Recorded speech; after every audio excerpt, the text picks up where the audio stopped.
So many people are familiar with drafting and cutting of pants, but they do not know those accessories that are needed in construction of pant trousers. So I just want to use this opportunity to show you guys what you need to put in place before you start sewing your pants.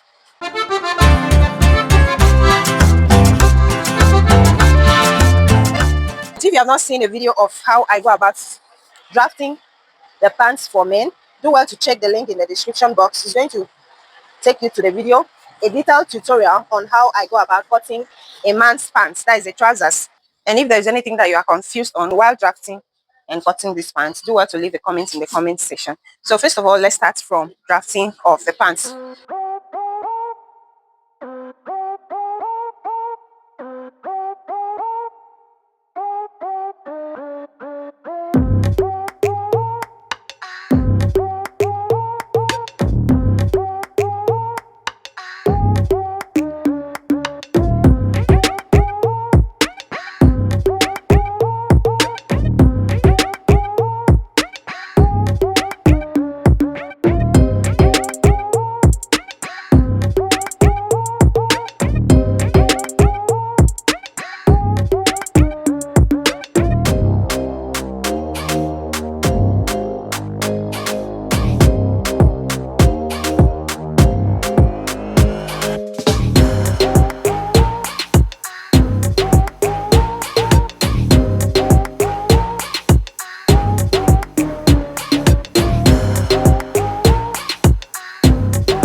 So guys, now that we have gotten the full trousers, this is the front panel and this is the back panel.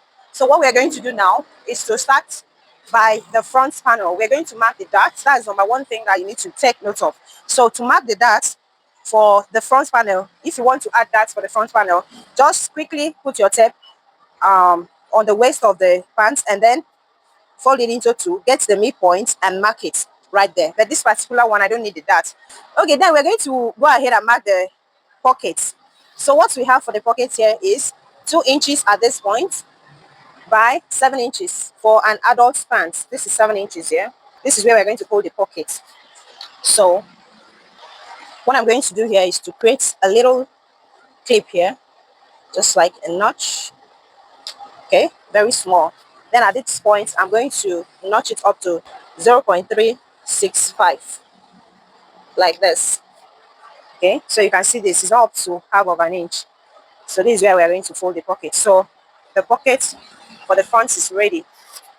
And then for the back, we are going to mark the dart point for the back. So what we're going to do here for the back is to mark the back dart. So I'm basically taking 5.5 inches from this point here.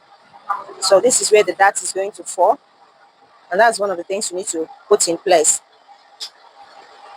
And then extending it down by 3.5. This is where the dart is going to stop. Let me just draw out the darts. So this is what we have for the back dart. And this is going to be out of the way, like so.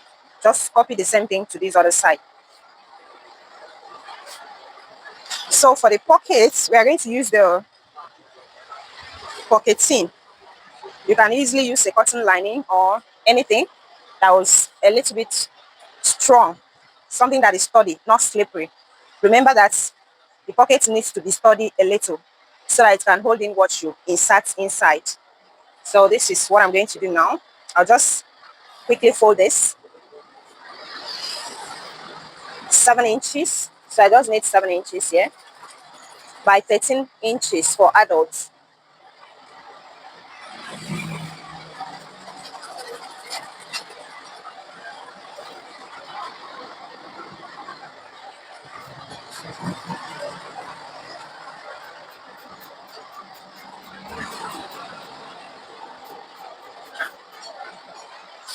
Remember, there are two pockets, so I'm going to cut two of this.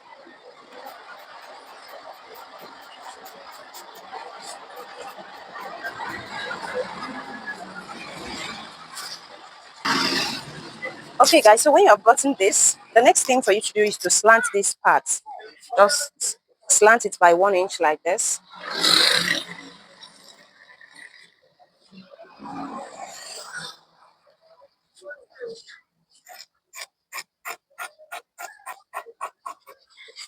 And then curve the down part like this. Just a little bit curve. All right. So when you are done with this, you now bring out your front panel. This is the front panel.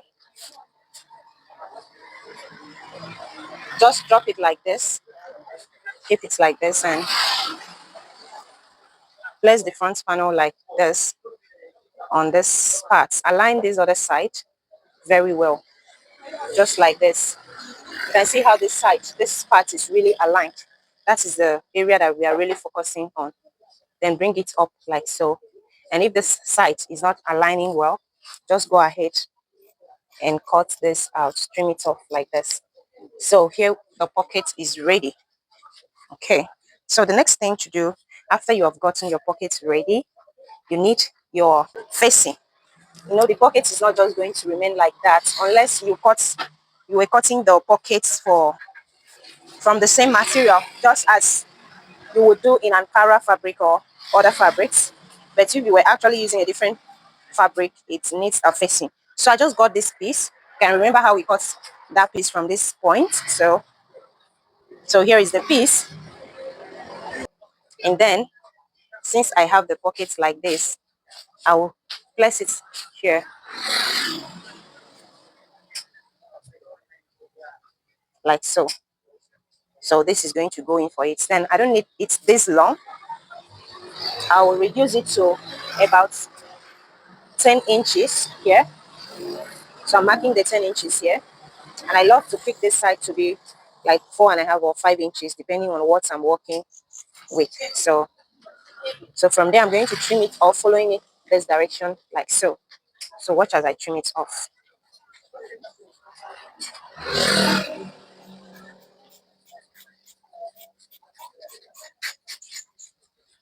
All right, so now this is perfect for me. You can see this. I have it here like this. And for this other side, I have it here on this other side. I have it here on this other side. So you can see now, when one is on this side, the other has to be on this side. So you don't have it both on this other side. If not, what you're doing is not going to work. So this is what we have. That's it for the pocket.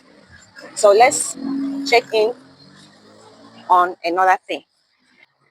Still for the front panel, another thing that you need to get ready is the lining fabric.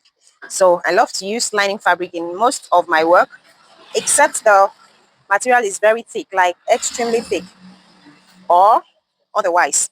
So I just got half yard of this beautiful body-friendly lining fabric. And I ensure that it has a test of design that reflects this other color.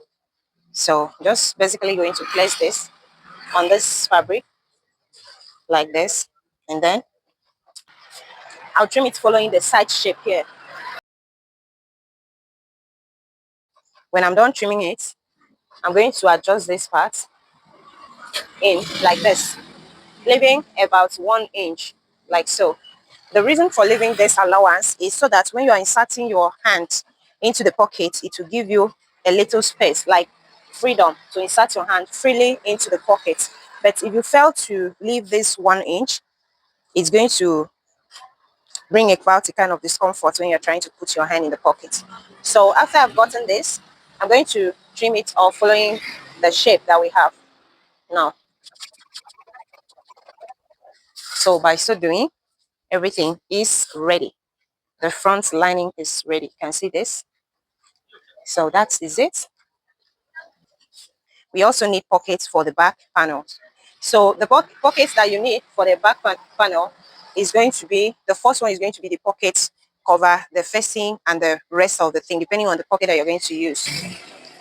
Still on that one trouser cut, I have this other piece here that I'm going to use in cutting out the pieces for my back pocket. So all I need here is just about 3.5 inches or 4 inches if you wish. So you may extend it to 4 inches, but 3.5 inches is still okay. So I'm cutting it out by 7 inches. So I need 7 inches. 7 inches should be okay. So I need two pieces, just as you can see. So that's out of the way. I also need a piece for my zipper fly and zipper overlap, in which 7 inches is okay. So I'm going to take 7 by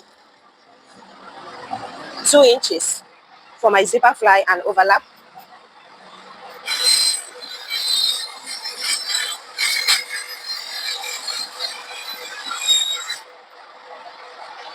So these are for the zipper fly and the zipper overlap. So that is also button. For my waistband, I need about 2.5 inches. So this is exactly 2.5 inches by 22 inches for the first piece. Then for the second piece, I'm going to add about 6 inches to it. That will give me 28 inches. That is, the first piece is going to be 22 inches and the second piece is going to be 28 inches. Now, this particular measurement can be very, very moderate for almost all the waist sizes. But if I'm going for an extra large waist, I'll definitely increase it just to be on the safe side. Just to be on the safe side. So, and here goes the first one. This is 22 inches for the first one. And then the second one is going to be plus 6 inches. Okay, so how I calculate it to arrive to this 22 and 26 inches, I'll just divide my waist into 2 plus 6 inches. Waist divided by 2 plus 6 inches to get the first piece. And then the second one is waist divided by 2 plus 12 inches. I hope you get the point. So that is how I arrive at this measurement. You can also take more inches to be on the safe side.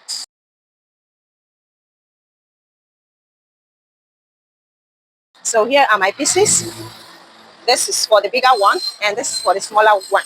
So take note of this. This waistband is mainly if you're going to attach something like the ready-made waistband. Like for me, I'm going to make use of this particular ready-made waistband. Hence, I opt for this. But if you are using the same fabric as your waistband, so you do well to increase the width to like 4 inches. I hope you understand. So that's out of the way. I hope you'll not forget that you still need to get this ready. Of course, I don't like to cut it. It's just, I like to stitch as it goes. Now for my back pocket, I love to go with something that has the same color with my lining fabric. So I still use that same fabric to make my back pockets. That will give me the elegance look that I need in that whole trousers. Okay, so I'm going to take like 7.5 inches. You can still take 7 inches. So I'm going to take 7 inches by 18 inches. So this is 7 inches and this is 18 inches. And this is for the back pockets. Then more to the back pockets, you also need a cover for the back pockets. When you are sewing the pockets, there is a point that you need your back cover. For instance, in this beautiful trousers, can you see this? Now notice how this pocket is. So this part of the pocket needs to be covered. You know, if you were just to allow it to be like this, it will not be nice. So this part of the pocket needs to be covered. So you still need some pieces to cover this pocket. Hence, I'm going to cut about 2.5 inches should be enough for that. Or you can still take 3 inches. But 2.5 inches is enough for that. So 2.5 inches by 7 inches precisely. So that is what we have for that part. So another thing that I love to get ready before I start sewing is my gum stay. Yes, this gum stay, I'm going to use it for my trousers, waistband, and I'm going to also use it for the pockets. So while constructing the pockets, the side pockets, that's for the front, I'll still make use of it. So what I need to do here is to mark 1.25. Remember, 1.25 inches. So if you feel comfortable with 1.5 inches, you can still use it. But to make the waist smart, you can do well to go for 1.25.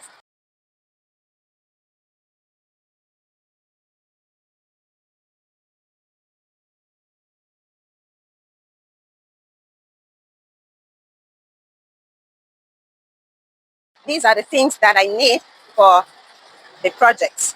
So what I'm going to do here now is to infuse it on this particular waistband that I cut.